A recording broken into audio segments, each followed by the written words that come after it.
Hi, guys. Hope everybody's doing well. Happy holidays. Thanks for watching my Chicago mob trials. Please hit the like button, subscribe. I love all your comments. Please share with your friends. Today's show is going to be about Chief of Detectives, top cop, Bill Hanhart. This guy was close friends with Joey Lombardo and best friends with Tony Spilotro. He actually testified in one of Tony's trials and actually helped an acquittal of Tony Spilotro.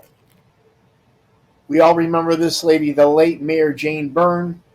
She actually appointed Bill Hanhart to be in one of the top positions in the Chicago Police Department, which basically allowed the outfit to do whatever they wanted, having their man Hanhart in charge. She took a lot of heat for this. I've heard from numerous sources in the Grand Avenue neighborhood that Jane Byrne and her husband were big-time drinkers back in the day. Now, going back to the early 2000s, I went to this man's trial, top cop Bill Hanhart. This guy was a legendary Chicago detective. He was involved in some of the city's largest busts. He was also involved in several shootouts, all while he lived a double life. His other life, he was the leader of a sophisticated burglary crew that stole over $5 million in jewels in a 12-year period. Now, this crew just didn't dominate in the Chicagoland area, the city of Chicago and the suburbs, but they expanded their operation all across the country. These are just a few scores that they did. They did $300,000 in gems in Wisconsin, $500,000 in Rolex watches out in California, $12,000 in jewelry in Ohio, $1 million worth of diamonds in Michigan, and $240,000 in Minnesota. Now, all during police time, Bill Hanhart was the leader of a sophisticated burglary jewelry crew that included Mad Sam DeStefano's nephew, Paulie the Indian Shiro, Guy Altobello, Joe Pazinski, and William Brown. These guys were pulling off major scores throughout the Midwest for over 12 years.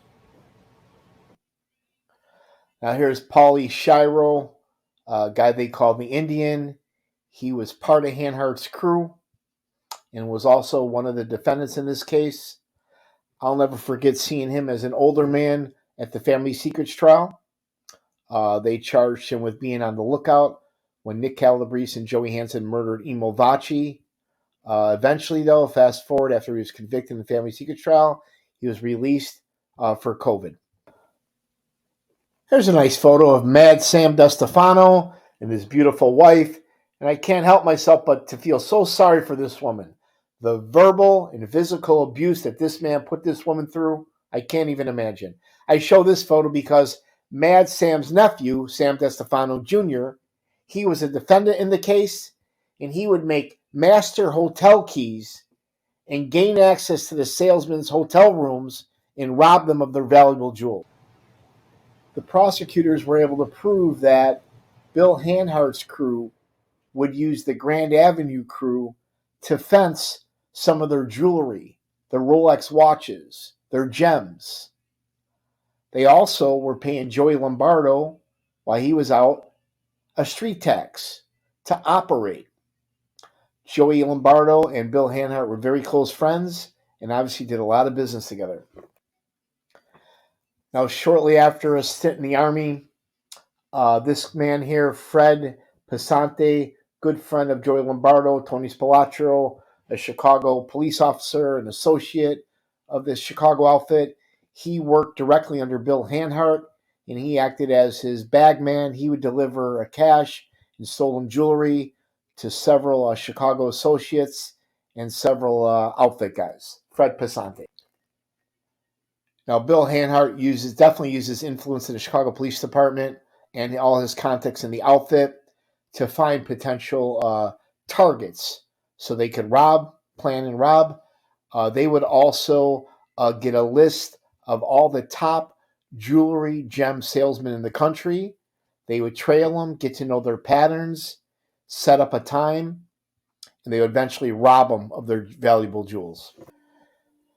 Here we got disgraced cop Bill Hanhart leaving the Dirksen Federal Building after court one day. He was out on bond. I felt he was kind of cocky and arrogant.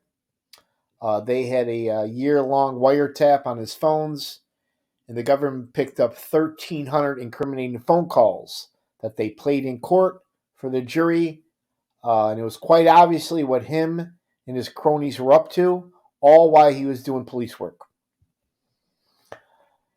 Now, during opening statements and through most of the closing arguments, this fine attorney here, Thomas Sullivan, he represented Bill Hanhart. And his defense was mostly that Bill Hanhart was one of the best Chicago detectives in the history of the Chicago department. He called up several character witnesses, mostly cops, to say what a great cop and a career he was, but the jury didn't buy it. Now here's a crime scene photo of the famous Alan Dorfman hit at the legendary Purple Hilton Hotel up north. Frankie Schweiss was the alleged triggerman in that hit, and one of the other shooters was a little guy. I'm wondering who my viewers think that little guy was. Please enter it into your comments. They also found a little black book in Alan Dorfman's pocket, and one of the names was Bill Hanhart. Now, trust me, you do not want to be going up against this guy in court. Here's U.S. Attorney Scott Laser, who prosecuted Bill Hanhart and his burglary crew. And I'll never forget during closing arguments, this guy got so emotional. He stood up, was yelling at the top of his voice, pointing his finger. The defense attorneys were objecting, and he was saying what a disgrace Bill Hanhart is to the city of Chicago. Now here was Bill Hanhart's headquarters, police station, I'm forgetting the district, right near Chicago Avenue and Wood Street. This is where he pretty much conducted all his business. And it's also where Joey Lombardo says where he was the day Danny Seifert got killed. Joey claimed somebody broke into his car and stole his wallet. And 2 policemen told Joey to go here, Bill Hanhart's police station, and make a report. Now, in the 25-plus federal mob trials I went to, every single defendant was found guilty. No exception in this case. This one was unique because a woman who was an accomplice of the crew actually cooperated, testified against Bill Hanhart, and put them all in jail. He pled guilty. The evidence was overwhelming. He got 12 years in prison and was sent up to a federal prison in Minnesota. Now, for those of you who've never seen this movie, make sure you go out and get this. This is an old one by the late, great James Caan, The Thief. This was filmed in Chicago, and it was actually based on a top Chicago outfit burglary crew.